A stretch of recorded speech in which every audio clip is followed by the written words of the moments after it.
Assalamualaikum warahmatullahi wabarakatuh. Pada kesempatan kali ini saya akan memberikan sosialisasi mengenai pemanfaatan media online guna meningkatkan usaha masyarakat.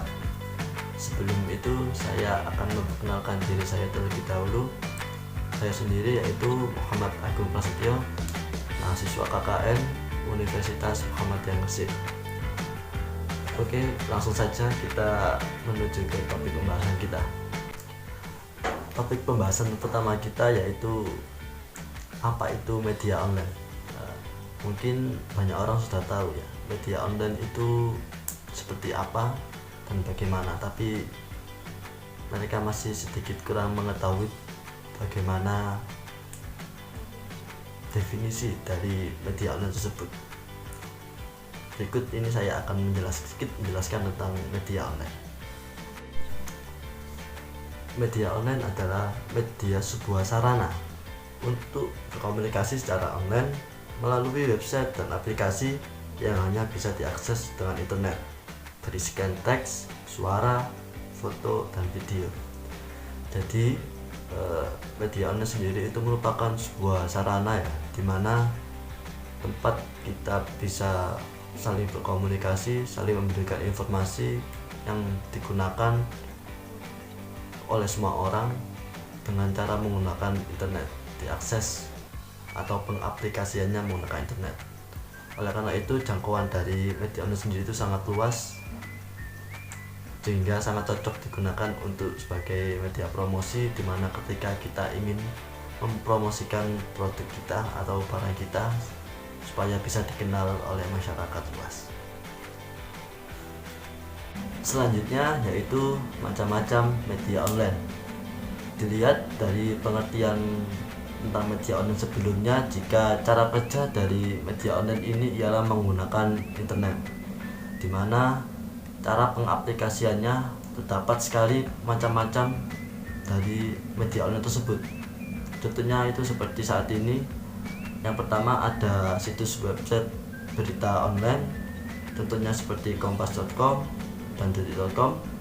Ada situs pemerintah, contohnya seperti kemenkes.go.id, kemendikbud.go.id. Ada situs perusahaan, tentunya seperti telkom.go.id. Ada situs e-commerce, contohnya seperti Shopee, Tokopedia, Lazada. Ada situs media sosial seperti Instagram, Facebook, YouTube. Ada situs blog, ada situs forum komunitas, dan juga ada aplikasi chatting seperti WhatsApp, Telegram, Line. Dan pada kesempatan kali ini kita akan lebih fokus ke situs e-commerce dan situs media sosial, dikarenakan situs itu nantinya yang akan menjadi media online kita untuk mempromosikan produk atau barang jasa kita. Selanjutnya yaitu peran media online dalam meningkatkan usaha masyarakat. Terdapat 4 peran dari media online itu sendiri. Yang pertama yaitu sebagai media promosi yang sangat efektif. Yang kedua, sarana yang tepat untuk membangun brand yang kuat. Yang ketiga, mempermudah riset pasar. Yang keempat, menjadi jembatan bagi pelaku usaha dan konsumennya. Poin yang pertama yaitu media promosi yang efektif. Media online memberikan ruang seluas-luasnya bagi para pelaku usaha untuk mengenalkan dan menginformasikan produk atau jasa yang mereka ciptakan kepada semua orang. Melalui jaringan internet, kita bisa mempromosikan produk atau jasa tersebut melalui website, iklan online, jejaring sosial, blog, komunitas bisnis, dan lain sebagainya. Dengan jangkauan pasar yang tidak terbatas, Anda memiliki peluang yang lebih besar untuk menjaring konsumen sebanyak-banyaknya. Maksud dari poin yang pertama ini yaitu media online itu sebagai media promosi yang sangat efektif ya, dimana jangkauan dari media online ini itu sangat luas. Karena kan saat ini hampir seluruh orang di dunia menggunakan media online untuk beraktivitas, tidak hanya bekerja tapi juga untuk berbelanja. Oleh karena itu media online ini merupakan media yang sangat cocok digunakan untuk promosi barang, produk, atau jasa kita. Oleh karena itu bisa dikatakan media online sebagai media promosi yang paling efektif untuk saat ini digunakan. Poin yang kedua yaitu sarana yang tepat untuk membangun brand yang kuat. Semakin rutin Anda mempromosikan produk atau jasa melalui internet, maka tidak menutup kemungkinan bahwa brand yang Anda miliki segera bisa terbangun dengan kuat. Dan dengan demikian, brand yang kuat akan terbentuk, maka kepercayaan konsumen akan mulai terbangun dan bisa dipastikan bahwa bisnis Anda tidak kalah bersaing dengan bisnis lainnya yang ada di pasaran. Maksud dari poin kedua ini yaitu media online ini sebagai media untuk membangun merek ya, dimana nantinya merek tersebut akan lebih dikenal oleh masyarakat luas, dan dengan semakin kuatnya merek juga akan menguatkan produk kita sendiri agar tidak kalah bersaing di dalam dunia bisnis atau dunia pasaran yang ada saat ini. Yang ketiga yaitu mempermudah riset pasar. Peran media online yang tidak kalah penting yaitu sebagai sarana bagi pelaku usaha untuk melakukan riset pasar. Melalui informasi dari internet, Anda bisa mengetahui seberapa besar keunggulan yang Anda miliki, seberapa besar minat pasar, serta mencari informasi tentang siapa-siapa yang menjadi kompetitor utama bagi bisnis Anda. Hasil riset yang Anda dapat dan di pasaran bisa dijadikan sebagai bahan pertimbangan sebelum Anda menentukan strategi bisnis ke depannya. Maksud dari poin ketiga ini yaitu media online sebagai media untuk melakukan riset pasar atau survei terhadap pasar yang ada saat ini, dimana media online berperan sebagai media informasi untuk mengetahui apakah keunggulan dari pesaing kita, apa kelemahan dari pesaing kita, dan bagaimana cara kita untuk melihat bagaimana pesaing kita menjalankan bisnisnya sehingga kita bisa mempunyai pertimbangan sebelum menjalankan strategi bisnis kita. Yang keempat, menjadi jembatan bagi pelaku usaha dan konsumennya.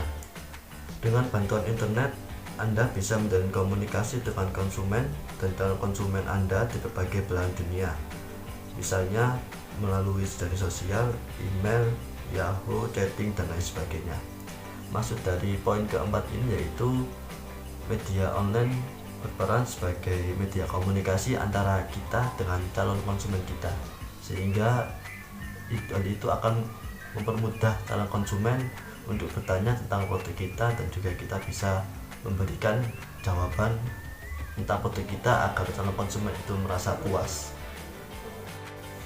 Selanjutnya yaitu apa saja sih keuntungan yang diperoleh dengan menggunakan media online ini?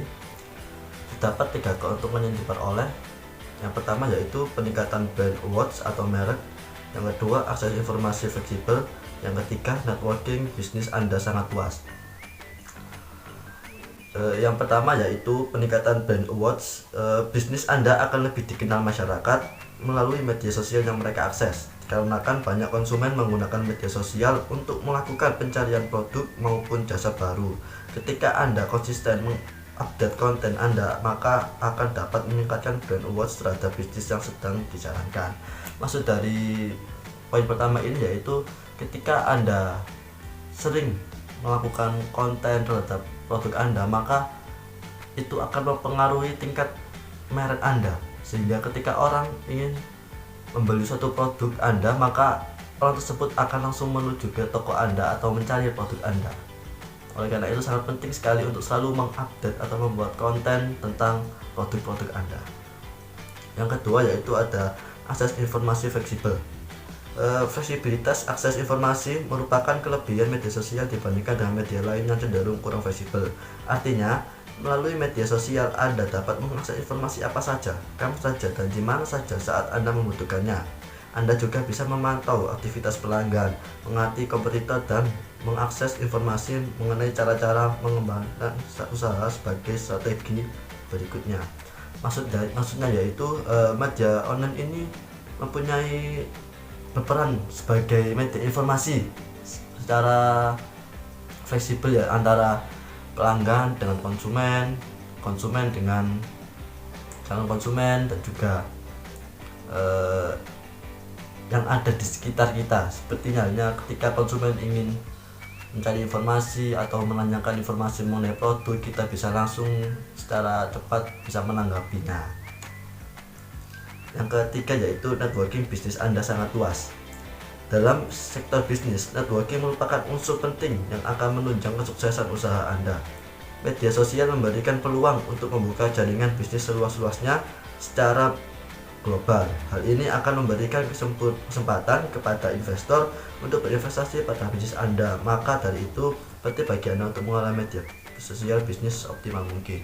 Maksud dari poin ketiga ini yaitu jaringan Anda akan semakin luas. Dalam artian jangkauan bisnis Anda, jangkauan produk Anda, jangkauan dari segala produk Anda akan sangat luas jangkauannya, karena kan media online ini akan mengirimkan segala informasi yang Anda miliki ke semua orang yang ada di dunia ini yang mengakses internet tersebut. Jadi networking ini akan memiliki peran penting dalam meningkatkan produk Anda. Selanjutnya yaitu tips menjual produk secara online. Di sini saya akan sedikit berbagi tips menjual produk secara online ya. Terdapat 8 tips menjual produk secara online. Yang pertama, memiliki web atau blog. Yang kedua, lakukan promosi secara kontinu. Yang ketiga, berikan pelayanan terbaik untuk konsumen. Yang keempat, membangun citra sebagai perusahaan yang terpercaya. Yang kelima, adakan program-program menarik. Yang keenam, tampilkan foto produk Anda secara jelas di web atau blog. Yang ketujuh, selektif memilih perusahaan jasa pengantaran. Yang kedelapan, berikan jaminan. Yang pertama yaitu memiliki web atau blog. Jika Anda ingin memasarkan produk secara online, maka Anda mutlak harus memiliki blog atau web.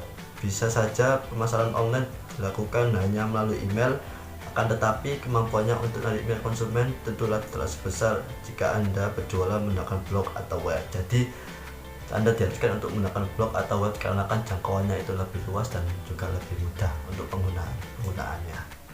Selanjutnya, lakukan promosi secara kontinu. Promosi akan meningkatkan brand awareness bagi konsumen, sehingga ketika konsumen membutuhkan produk sejenis dengan yang Anda jual, Andalah penjual yang pertama akan dijual. Ini dikarenakan keberadaan Anda sebagai pelaku bisnis suatu jenis barang telah tertanam kuat di benak konsumen. Jadi lakukan promosi secara kontinu, artinya lakukan promosi itu secara terus menerus, karena hal itu akan mengakibatkan ketika seseorang ingin mencari sebuah produk yang mirip dengan produk Anda, maka toko Anda lah yang akan dituju. Selanjutnya yaitu berikan pelayanan terbaik untuk konsumen. Pembeli yang puas biasanya akan menyebarkan informasi positif tentang produk dan perusahaan Anda kepada orang-orang di sekitarnya, dan kemungkinan besar mereka pun akan tertarik untuk menjadi konsumen Anda. Pembeli yang puas biasanya juga akan kembali melakukan pembelian di waktu mendatang. Jadi selalu berikan pelayanan yang terbaik, meskipun baik dari segi kualitas produk maupun dari pelayanan maupun pembayarannya ya.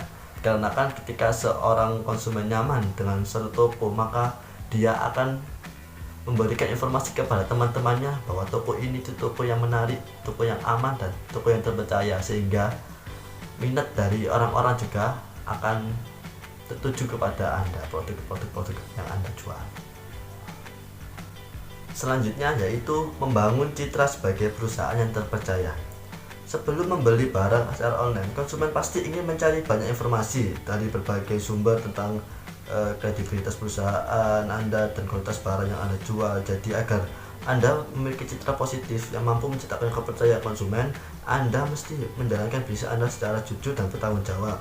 Berikan data diri dan alamat perusahaan yang jelas, dan kemana pembeli harus melakukan berbagai konfirmasi jika ada hal yang ingin ditanyakan. Jadi seperti yang tadi ya sudah saya berikan informasi mengenai tentang membangun citra perusahaan yang terpercaya.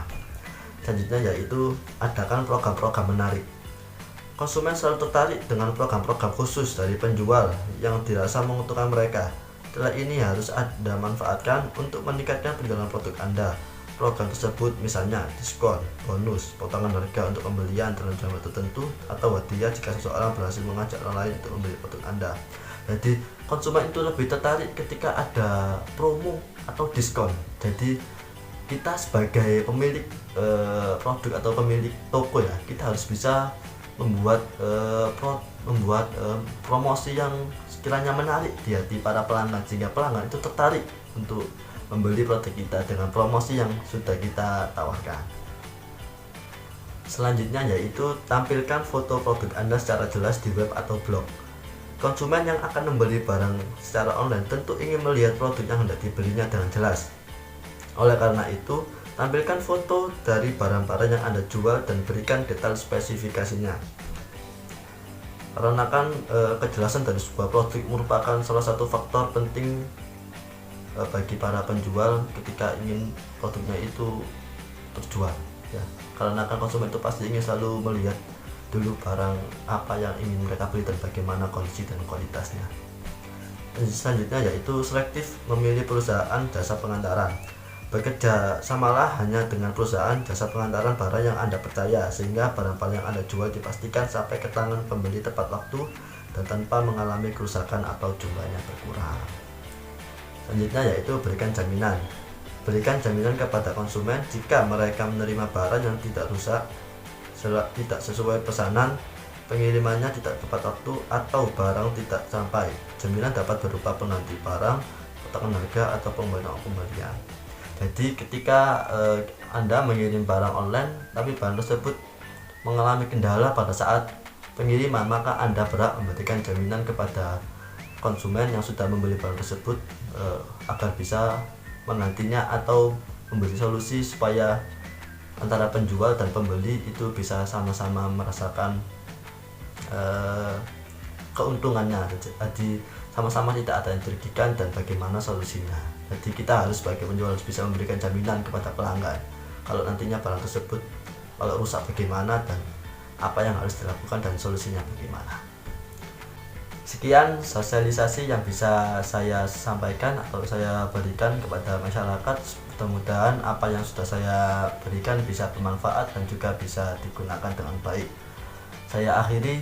Wassalamualaikum warahmatullahi wabarakatuh.